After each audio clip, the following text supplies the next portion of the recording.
infections and associated dry eye. And for our discussion, we have with us Dr. Rajesh Fogla, consultant ophthalmologist and Cornea and Laser Refractive Surgeon at Apollo Hospital, Jubilee Hills, Hyderabad. Dr. Rajesh Fogla is having over 25 years of experience in this field. His areas of expertise include refractive surgery, cataract surgery, and corneal surgery. He is currently the director of the Cornea Clinic. Dr. Rajesh Fogla is actively involved in teaching and training instruction courses at various international and national meetings, fellowship programs, and training courses in cornea over the past 17 years. Welcome, Doctor, to our Facebook Live session. Hello. So, starting with our questions. So, Doctor, could you please brief our audience what are eyelid infections? See, eyelid infections are basically infections which can involve the front part of the eyelid, which contains the eyelashes, or the posterior or the back part of the eyelid, which contains the oil glands called the meibomian glands. So when you have infection in the eyelashes, we call it blepharitis, and this infection can be caused by bacteria or by dandruff-like material called the seborrheic blepharitis. And when you have infection in the oil gland or the inflammation in the oil gland involving the posterior part of the lid, we call it meibomitis. And in both these conditions, the patients will have discomfort and they will have symptoms for which they will need to seek an opinion with the ophthalmologist. So, Doctor, how does it affect the eye? See, the human eye, the surface is covered with the tear film. And this tear film washes the surface, it lubricates the eye and provides a very smooth surface which keeps the vision very clear and the patient asymptomatic. When you have infection in the eyelashes or in the oil glands, it creates disturbance in the tear film by breaking up the tear film much faster, and it also produces inflammatory products which causes inflammation on the surface of the eye. With both these things happening, the patient will experience difficulty in working on the computer or reading books when they'll have redness, dryness, irritation in the eye. Sometimes they can get conjunctivitis like features where they get mucoid discharge from the eye. So it's basically the patient can develop what is like a pink or a red eye. So, Doctor, what symptoms do people experience with eyelid infections? The most common symptom will be itching. There will be a tendency to rub the eye, and you will have foreign body sensation.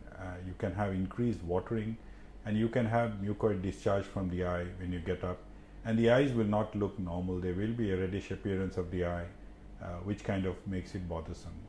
And people commonly, when people see in the clinic, they refer to that as dryness in the eye, dry eye, and often they will use over-the-counter preparations which they get from the pharmacy. So, is it necessary to consult an eye specialist? It's important to consult an eye specialist because there are certain differentiating features between the anterior blepharitis and the posterior meibomitis. Although both the conditions can produce similar symptoms, but the treatment for the two can differ. A blepharitis, which is an infection in the eyelashes, you need to do lid scrubs, use some antibiotic ointment or antibiotic drops, and sometimes if the inflammation is severe, we give a mild low-dose steroid drop as well. And along with lubricants, the symptoms can go away in a couple of weeks. Whereas if you have the infection or inflammation of the oil glands or the meibomian glands, then the treatment also involves applying hot fermentation or heat to the eyelids, and the treatment can, instead of just lasting for a week or two, sometimes the treatment has to be carried out over a period of several months for complete resolution.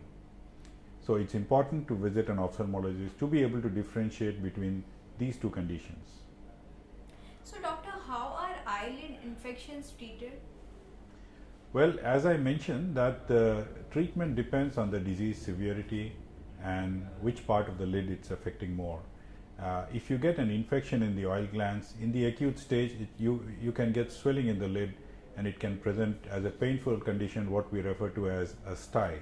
And this may require a topical or systemic antibiotic, and if the stye is very big, sometimes we may need to drain the pus from the stye so that the resolution of the sty happens much faster.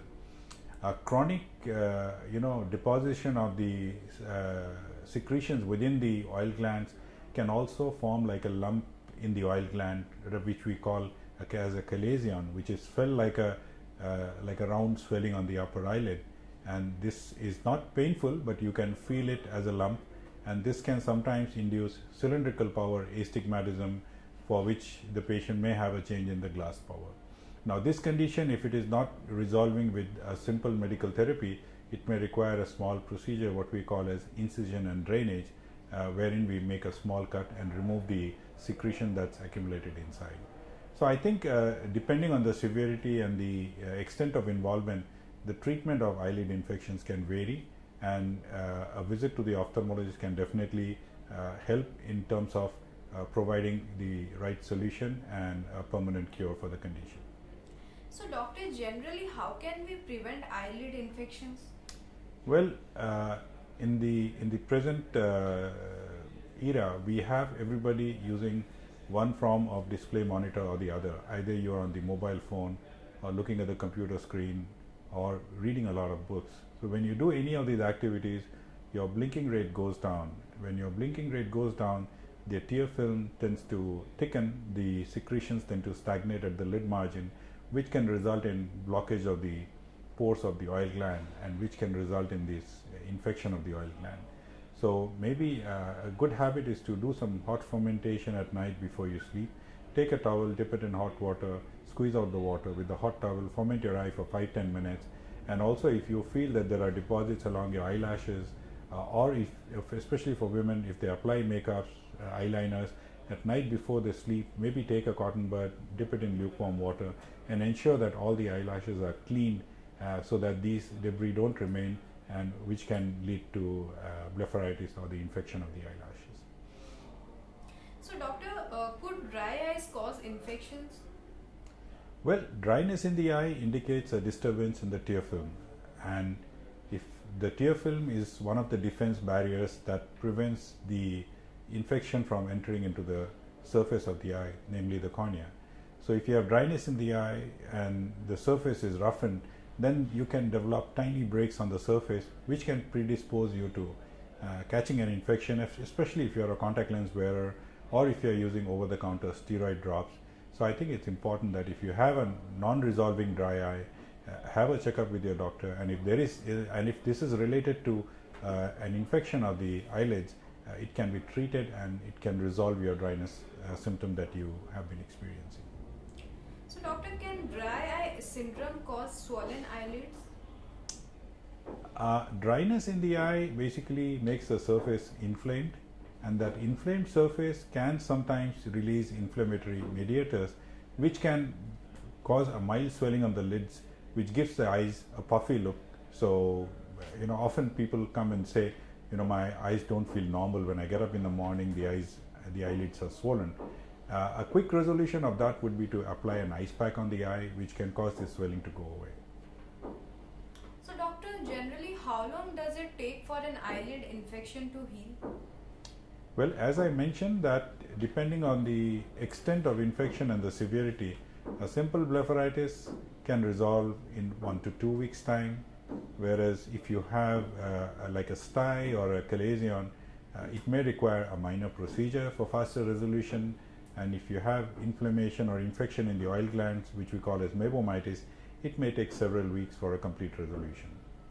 So it's important that if your ophthalmologist has provided you with some treatment, when you initiate the treatment within a week, you may start feeling better, but you have to complete the entire course as advised. Otherwise, what will happen is that you will get a temporary relief, but the symptoms will recur over the next couple of weeks, and you may have to again visit the ophthalmologist for the same. So coming to our audience questions, so what are the complications of dry eyes? Well, dry eye is a very common symptom that people experience.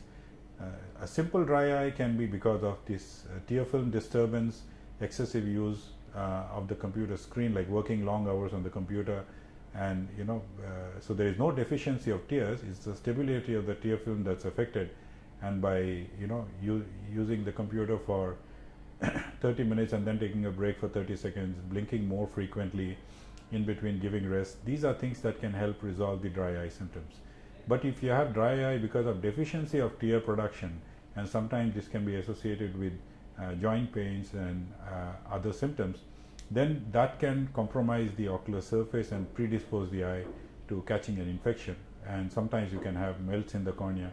So if you have any of the other systemic symptoms resulting in dry eye, I think it's important that you seek consultation with an ophthalmologist. So doctor, how are watery eyes related to dry eyes? Well, watery eyes, sometimes you can have watery eyes because of increased production of tears. So if you have a surface that's roughened or a surface that's irritable, it tends to send signals to the brain to produce more tears for lubrication.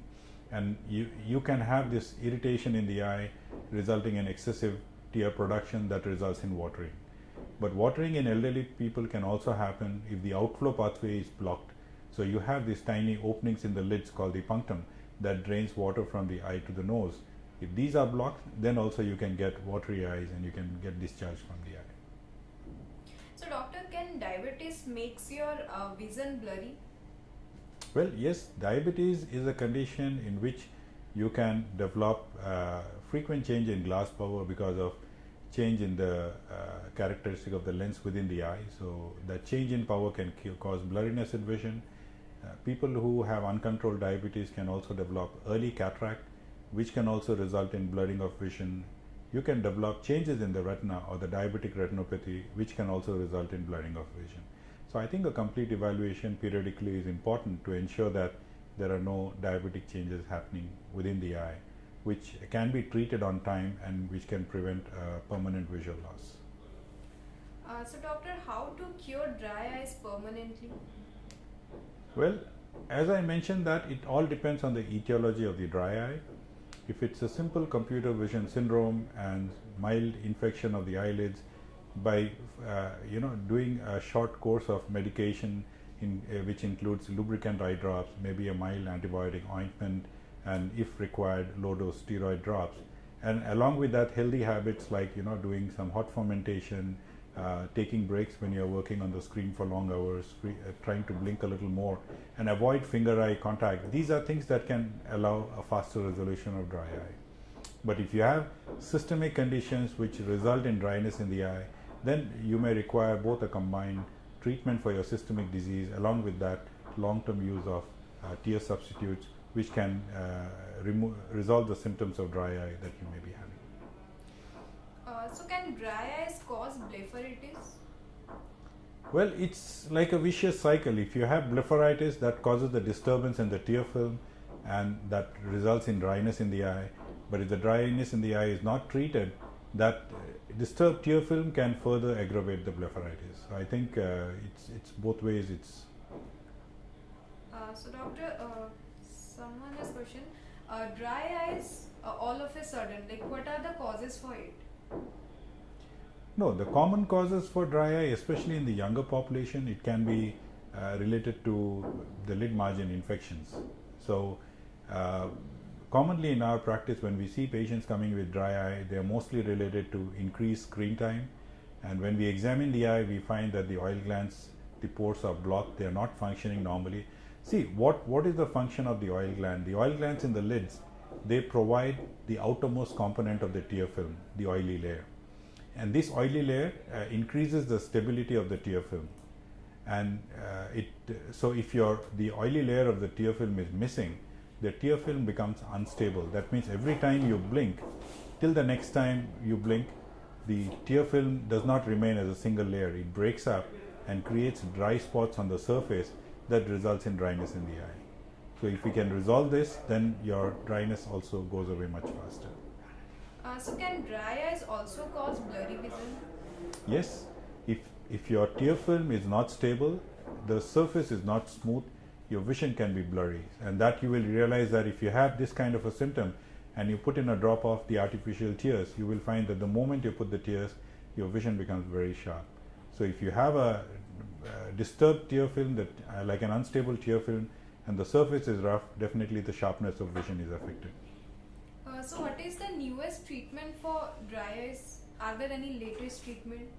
Well, in terms of latest treatment, you have the hot fermentation and the massage of the oil glands that we do manually. You have now automated system called the LipiFlow and the LipiView. LipiView helps us diagnose the severity of the disease, and with the LipiFlow you can provide the warmth and the massage of the lid margins to express out all the abnormal secretions from the lids, which can result in faster resolution of the patient's symptoms. You have something called the intense pulse light therapy, where you have laser pulses being given to the oil glands, and which stimulate the oil gland, and it can allow them to function normally. So doctor, how frequently should one do eye checkup? At least once a year, and if you do have an eye disease, then maybe every 6 months, and especially in children, if they have glasses, then every 6 months, because there is a change in power, the child is not able to see, and sometimes the child keeps rubbing the eye, and that can predispose to blepharitis as well. So if a person is having recurrent styes or infection in the eyelashes, they have to check for uncorrected refractive errors, and also in adults, maybe check for your sugar levels and make sure that you don't have diabetes, because that can also predispose to recurrent infections in the eyelids. So one last question, can dry eye make your eyelids swell? Yes, as I mentioned earlier, that if you have dryness in the eye and if you have an inflamed surface of the eye, you can develop swelling of the lids. Swelling of the lids can also develop if the oil glands are inflamed and the secretions are not able to come out. So then those will be more of focal or localized swelling, whereas the swelling that happens because of generalized inflammation of the surface, that kind of gives a puffy look to the eyelids. So coming towards our last question, so doctor, could you please tell our audience about the facilities provided at Apollo Hospital, Jubilee Hills, Hyderabad? Well, we have a department consisting of 8 specialists which cover all aspects of the eye, including cataract, cornea, refractive surgery, retina, glaucoma, neuro-ophthalmology, squint, aesthetics, oculoplasty. So we provide a comprehensive service to the patient, including all subspecialties, and all diagnostic facilities are also available. So we are basically equipped with the best of care to provide the tertiary care. So dear viewers, we have come to the end of our session and hope we have covered all aspects. If you still have more doubts, you can book an appointment with Dr. Rajesh Fogla and clarify your doubts. Thank you, doctor, for educating our audience in today's session. Thank you. Thank you for joining us. Stay tuned for more such educative live sessions. Namaste.